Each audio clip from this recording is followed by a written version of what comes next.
संवत 2082 उत्पन्ना एकादशी अर्थात गीता जयंती के इस पवित्र अवसर पर मैं अपने सभी श्रोताओं का, अनुशीलन चैनल से मंडल से जुड़े हुए सभी सभी सब्सक्राइबर्स का मैं स्वागत करता हूं। और इस अवसर पर हरिप्रबोधिनी एकादशी के बाद में जो एकादशी आती है उसे उत्पन्ना एकादशी बोलते हैं, मार्गशीर्ष एकादशी। यह महाभारत के युद्ध की उस घटना का सार तत्व है जिसमें भगवान श्री कृष्ण ने अर्जुन को कुरुक्षेत्र के मैदान में गीता का उपदेश दिया था। अब इस पर तो आदि शंकराचार्य से लेकर के महात्मा गांधी, डॉक्टर राधाकृष्णन तक अनेक ग्रंथ धर्माचार्यों ने लिखा है। हमारी केवल बहुत संक्षेप में हमें गीता से व्यवहारिक जीवन में क्या शिक्षा मिलती है, केवल इस बिंदु पर प्रकाश डालेंगे।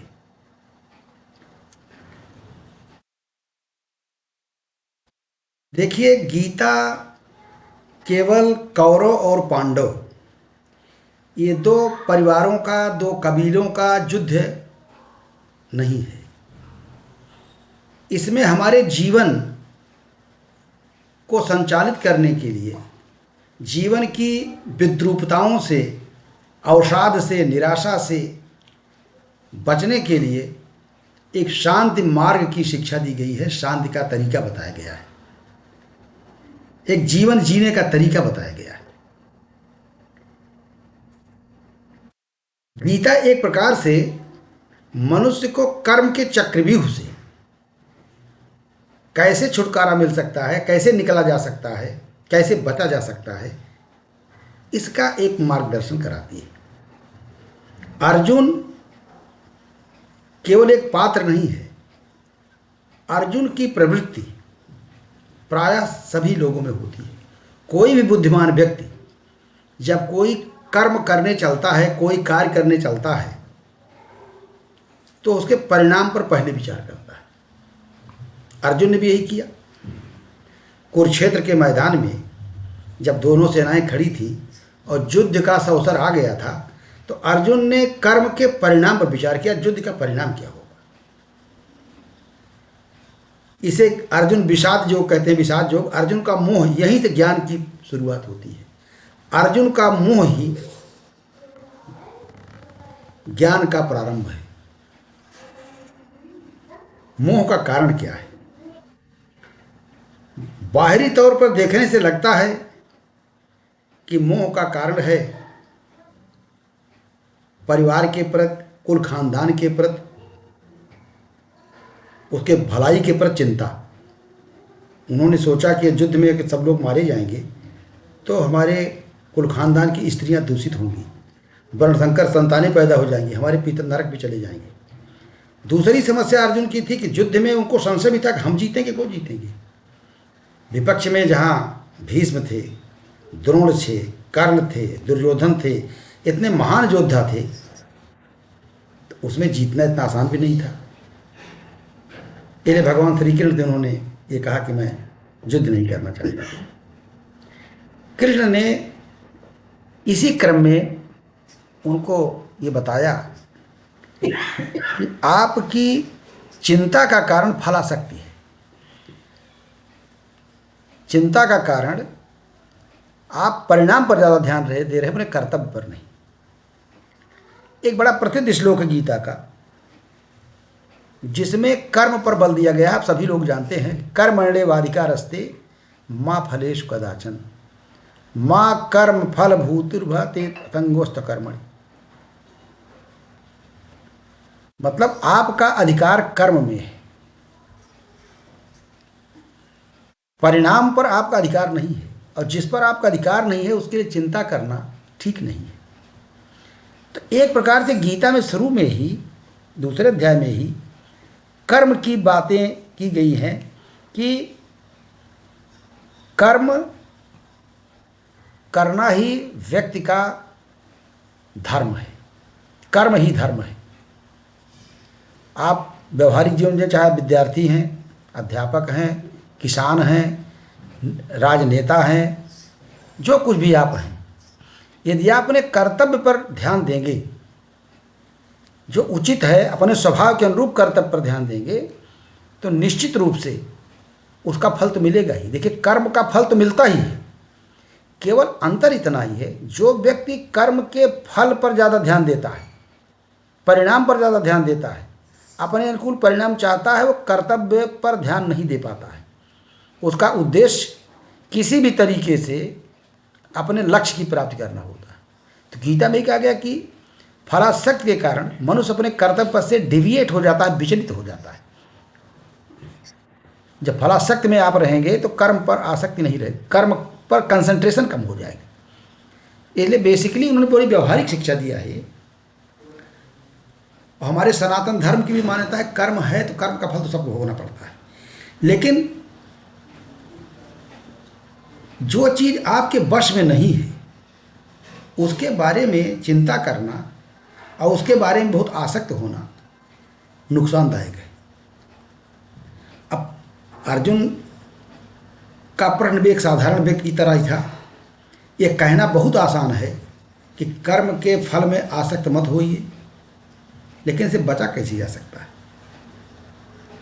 भगवान श्री कृष्ण ने उनको उत्तर दिया, कहा कि संयम रखिए, इंद्रियों के को वश में रखिए, और ये कहा कि मनुष्य के कर्म मार्ग में 3 सबसे बड़ी बाधा है। एक काम, दूसरा क्रोध, तीसरा लोभ।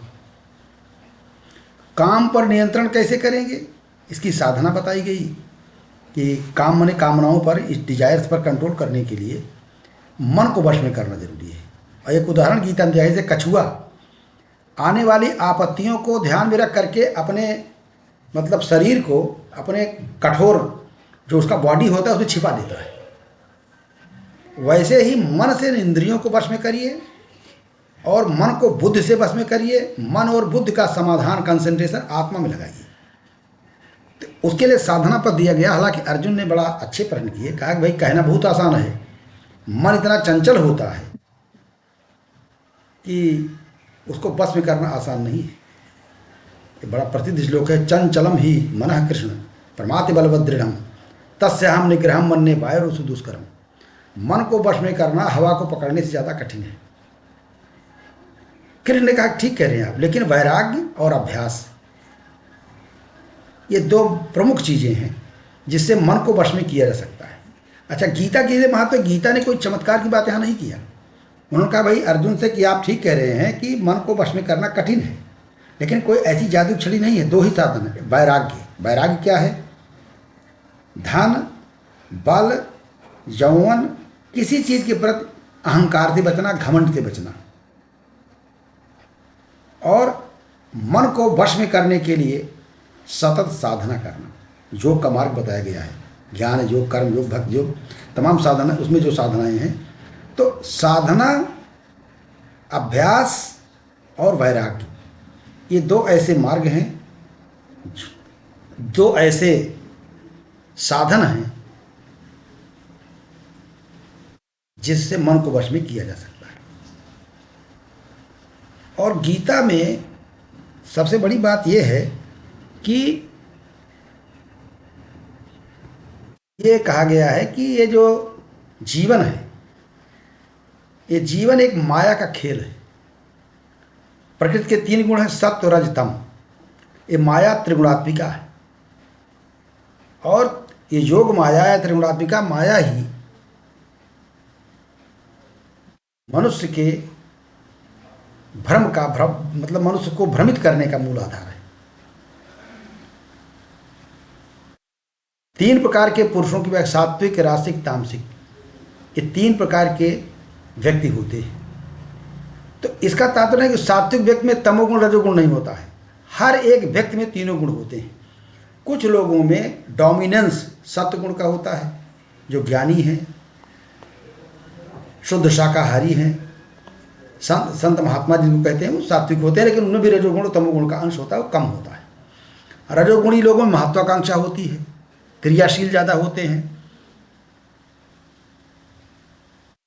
धन, बल, जवानी, ताकत, का प्रदर्शन ज़्यादा करते हैं, उसी के अनुरूप भोजन भी करते हैं। वो मसालेदार भोजन, उत्कृष्ट भोजन, मांस वगैरह का सेवन, ये सब रजोगुणी के अंतर्गत आते हैं।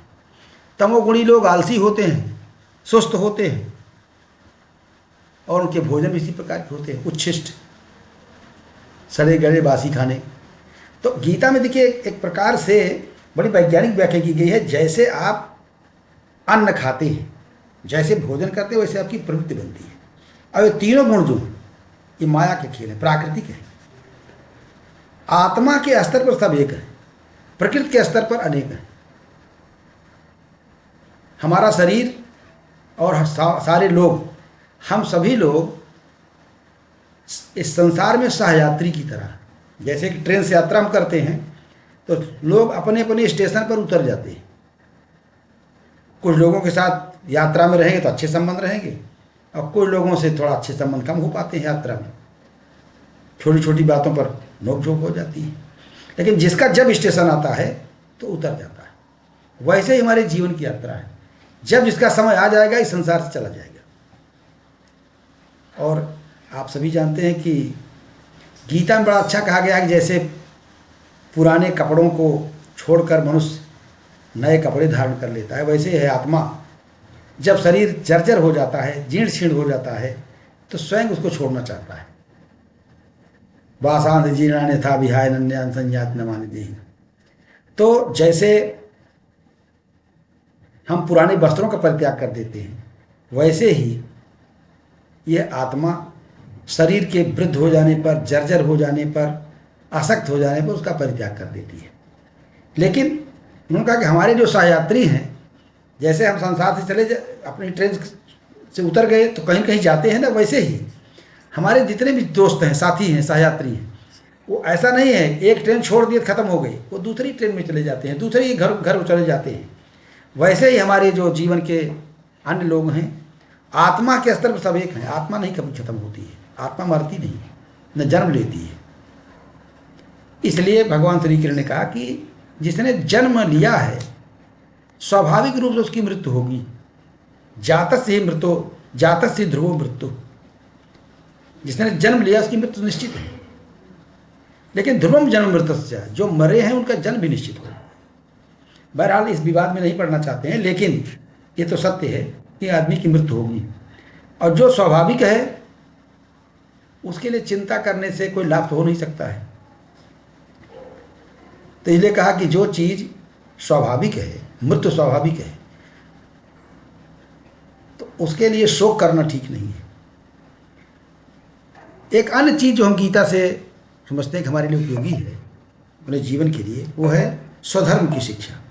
जिनका क्या स्वधर्मे निधर्म श्रेया। स्वधर्म मतलब है अपने स्वभाव के अनुरूप कर्म का करना आपके हित में होगा। जैसे मान लीजिए आप कलाकार हैं, तो जिस क्षेत्र में आपकी कुशलता है, अगर उस क्षेत्र में कर्म करते हैं तो निश्चित रूप से आप उसमें सफल होंगे। आप मान लो सैनिक हैं और आप किसानी काम करते हैं, जिसके बारे में कोई अनुभव आपको नहीं है, जो आपका स्वभाव नहीं है। आप अध्यापक हैं, लेकिन आप युद्ध के क्षेत्र में चले जाते हैं, जो आपका कार्य नहीं है, तो उसमें आप के लिए ठीक नहीं होगा, आप उसमें सफल भी नहीं होंगे और आपके लिए लाभदायक भी नहीं होगा। अपने स्वभाव के अनुसार कर्म करना चाहिए। इसलिए कहा गया स्वधर्मे निधर्म श्रेया, पर धर्मो भय। किसी की नकल नहीं करना चाहिए। भाव ये है, कोई कार्य कर रहा है उससे अपनी तुलना करिए, उससे अपनी नकल करिए उसकी, जरूरी नहीं कि आप कामयाब हो जाएं। जैसे कोई गाड़ी चला रहा है और गाड़ी के पीछे पीछे आप अपनी कार लेकर चल रहे हैं, तो ज़रूरी नहीं है कि उसके अनुसार आप चलें। उसकी नकल करके चलेंगे, वो ठोकेगा कहीं गाड़ी को, तो आप भी उसके पीछे ठोकेंगे। इसलिए अपने विवेक से, अपने स्वभाव के अनुरूप आचरण ही मनुष्य को जीवन में सफल बनाता है। एक अन्य महत्वपूर्ण बात यह है कि ईश्वर में विश्वास। जब आप अकेले अपने के अहंकार में डूबे रहते हैं तो आपको रहता है कि मैं संसार में अकेला हूँ। लेकिन जब आप सर्वधर्मान परित्यज्य मामेकम शरणम व्रज, सारे धर्मों को छोड़ करके भगवान को समर्पित कर देते हैं कि ईश्वर मेरे साथ है, तो जैसे एक बूंद महासागर मिल जाती है तो असीम हो जाती है, वैसे ही जब आपके भाव ये विश्वास अटूट हो जाता है कि भगवान मेरे साथ हैं, मैं अकेले नहीं, तो आप में आत्मविश्वास बढ़ता है, आप में आत्मबल बढ़ता है और कर्म की शक्ति बढ़ती है। तो काम, क्रोध, लोभ, तृष्णा, वासना में रूपांतरित करते हैं मनुष्य को, और यही हमारे जीवन के नरक के द्वार है। और एक आते कैसे हैं? आसक्ति से आते हैं।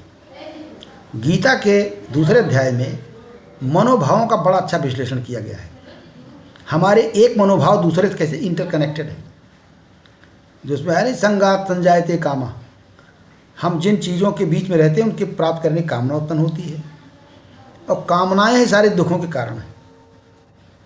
यदि एक कामना पूरी होती है तो फिर दूसरी चीज़ की इच्छा प्राप्त उत्पन्न होती है, दूसरी पूरी होती है, तीसरी उत्पन्न होती है, और इनका कोई अंत नहीं है। कामनाएं अनंत हैं, इसलिए जब कामनाओं की पूर्ति नहीं होती है तो क्रोध लगता है।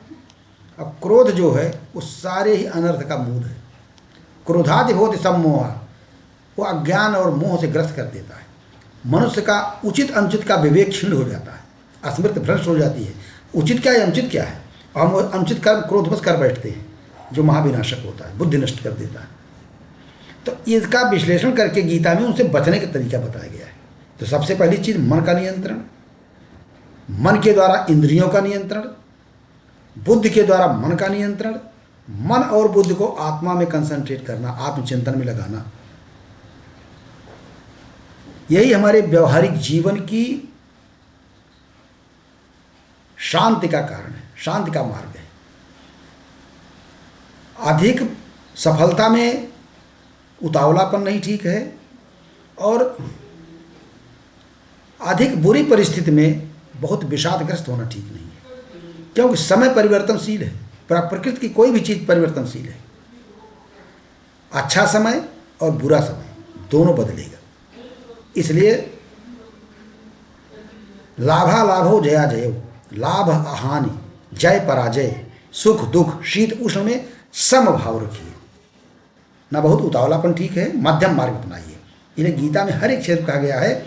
युक्ताहार विहार से, युक्त चेष्टा से, कर्म से, युक्त स्वप्नावबोध से, योगो भूति दुख।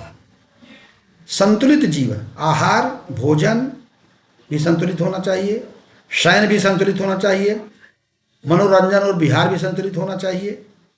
जो व्यक्ति अत्यंत भोजन करता है और जो व्यक्ति बिल्कुल भोजन नहीं करता है, इन दोनों के लिए योग साधना संभव नहीं है। ये योग का मार्ग नहीं है, धर्म का मार्ग नहीं है, ये मध्यम मार्ग नहीं है। ये धर्म एक मध्यम मार्ग है। तो ये हमने संक्षेप में बताया कि माया हमारे सारे अनर्थों का कारण है। माया का अर्थ है माँ माने नहीं, या माने जो वास्तविक नहीं है, जो असल में नहीं है वही माया है। अब उसी को हम असली समझ लेते हैं।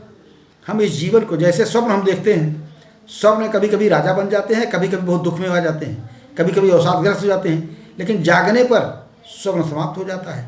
वैसे ये जीवन है। हम संसार की वस्तुओं में, भौतिक सुखों में आसक्त रहते हैं, इसको वास्तविक मानते हैं।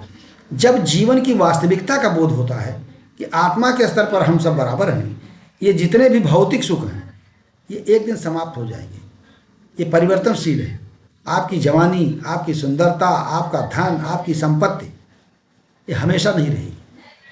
इसलिए शंकराचार्य का एक बड़ा अच्छा श्लोक है, माँ कुरु धन बल यौवन गर्भम भज गोविंदम भज गोविंदम। धन, बल, जवानी, पावर, ये सारी चीज़ें आज हैं कल नहीं रहेंगी। इन पर अहंकार मत करिए। भज गोविंदम, परमात्मा पर ध्यान लगाइए, ईश्वर को समर्पित होकर के काम करिए। जो भी कर्म आप कर रहे हैं उसका फल कब नहीं मिलेगा, उससे सुख दुख तब नहीं होगा जब आप मान लें कि हम वही कर रहे हैं जो ईश्वर हमसे करवा रहा है। मतलब स्थित प्रज्ञ क्या है, इंस्ट्रूमेंट ऑफ गॉड। वो मानता है कि मैं ईश्वर का उपकरण हूँ, जो ईश्वर करवा देंगे वो ठीक है। अच्छा है तो बुरा है, तो आपको दुख भी हो रहा है तो ईश्वर की इच्छा है, प्रसन्नता भी है तो बस ईश्वर की कृपा है। तो ये भाव होना चाहिए हमारे जीवन में। गीता के ही मार्गदर्शक सिद्धांत है, बहुत महासागर गीता, उसको हम संक्षेप में 10-5 मिनट में क्या बताएंगे आपसे, लेकिन इतना ज़रूर कहेंगे कि सबसे बड़ी चीज़ जो है वो कर्म पर ध्यान देना है सबसे प्रमुख चीज़। अपना स्वाभाविक कर्म, किसी की नकल मत करिए, अंधी नकल मत करिए, अपनी क्षमता का आकलन करिए, अपने स्वभाव को समझिए। यही कहता है कि नो दाई सेल्फ, सॉक्रेटिस का अपने को समझो, क्या कर सकते हो क्या नहीं कर सकते हो, आपका रियल नेचर क्या है। अगर आप किसी प्रोफेसर कहेंगे कि खेत जोतिए, आप कर पाएंगे, वो सफल होगा उसमें। एक 4th क्लास एम्प्लॉई जिस कार्य में एक्सपर्टाइज है, एक प्रोफेसर उसको नहीं कर सकता है।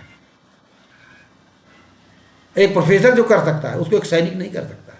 तो हर एक व्यक्ति का आप किसी की नकल न करिए, अपने स्वभाव के अनुरूप कर्म करिए। ये व्यवहारिक शिक्षा है। विद्यार्थी हैं तो अध्यापक हैं, तो किसान हैं, तो सैनिक हैं, तो प्रशासनिक अधिकारी हैं, तो अपने स्वभाव के अनुरूप कर्म करने से पाप नहीं लगता। यही अर्जुन कहा कि आप क्षत्रिय, और क्षत्रिय का कार्य क्या है समाज में, आपका स्वभाव क्या है, धर्म की रक्षा करना, अन्याय का विरोध करना, अधर्म को समाप्त करना। इसलिए यह युद्ध आपका राज्य के केवल लिए नहीं है, जो मिले वो तो फोकट का माल है। युद्ध का लक्ष्य आपका नियत कर्म है, स्वाभाविक कर्म है। अधर्म का विरोध, अन्याय का विरोध करना एक क्षत्रिय का धर्म है। इसलिए आप युद्ध करिए। लोक संग्राम में वह विषम प्रश्न कर तुम रहा, लोक मंगल की कामना को ध्यान रखिए। अगर इस प्रकार से बेईमानी होती है समाज में, अधर्म को बढ़ावा मिलता है, भ्रष्टाचार को बढ़ावा मिलता है, और उसको आप बढ़ावा देते हैं, उसके खिलाफ आवाज़ नहीं उठाते, जंग नहीं लड़ते, तो इससे समाज का विनाश होगा। आगे चल करके अधर्म और बढ़ेगा। और इसलिए गीता में कहा गया कि यदा यदा धर्मस्य ग्लानिर्भवति भारत, जब जब धर्म का नाश होता है, धर्म की हानि होती है, तब तक मैं आता हूँ पृथ्वी पर। तो गीता की मुख्य शिक्षा यही है कि अन्याय का, अधर्म का विरोध करना चाहिए, और राग द्वेष से युक्त होकर नहीं, राग द्वेष से मुक्त होकर के विरोध करना चाहिए। आपका स्वाभाविक कर्तव्य क्या है ये देखना चाहिए। तो मैं संक्षेप में अपनी बात को ये लिखना चाहूँगा, गीता जीवन जीने की कला बताती है, आर्ट ऑफ लिविंग। हर कर्म एक बीज की तरह है। जैसे कोई बीज होता है, अगर खेत में बोएंगे तो अंकुर निकलेगा। जिस प्रकार का बीज होगा उसी प्रकार का अंकुर होगा। अगर आम का बीज है तो आम निकलेगा, बबूल का वृक्ष है, बीज है तो बबूल का वृक्ष आएगा। अच्छे कर्म है तो उसका फल आपको अच्छा मिलेगा, बुरे कर्म है तो उसको भोगना पड़ेगा। चाहे वो जान में करिए, चाहे अज्ञान में करिए, कर्म का फल तो मिलेगा। और सब आत्मा के स्तर पर एक हैं। प्राकृतिक स्तर पर, शारीरिक स्तर पर हम सब अनेक हैं, लेकिन आत्मा के स्तर पर सब एक है। परमात्मा एक है, सब उसी से प्रसूत है। जीवन में काम, क्रोध, मोह, लोभ के शमन का तरीका है ध्यान, अभ्यास और वैराग्य, जिसकी चर्चा हमने भी किया।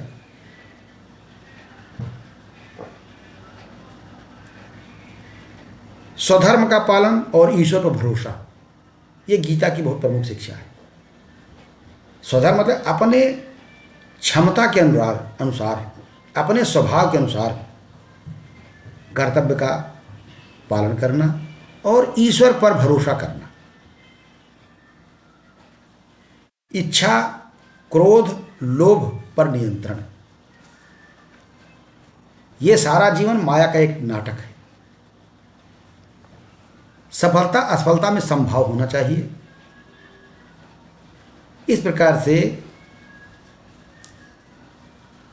शरीर अंत निष्कर्ष, शरीर आत्मा का अंत नहीं है। शरीर क्षरणशील है, विनाशशील है, परिवर्तनशील है।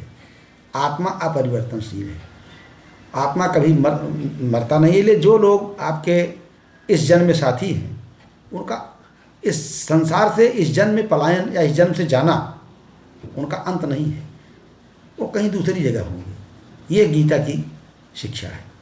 तो इसलिए अपने जीवन में संयम, नियम, सोच समझ कर कार्य करना, कर्म पर ध्यान देना, और जो चीज़ें आपके बस में नहीं है उसके लिए बहुत चिंता न करना, भगवान पर छोड़ देना, यही जीवन में शांति का मार्ग है। इन्हीं शब्दों के साथ गीता जयंती के इस अवसर पर हम आप सभी लोगों को बधाई देते हैं और शुभकामना देते हैं। धन्यवाद।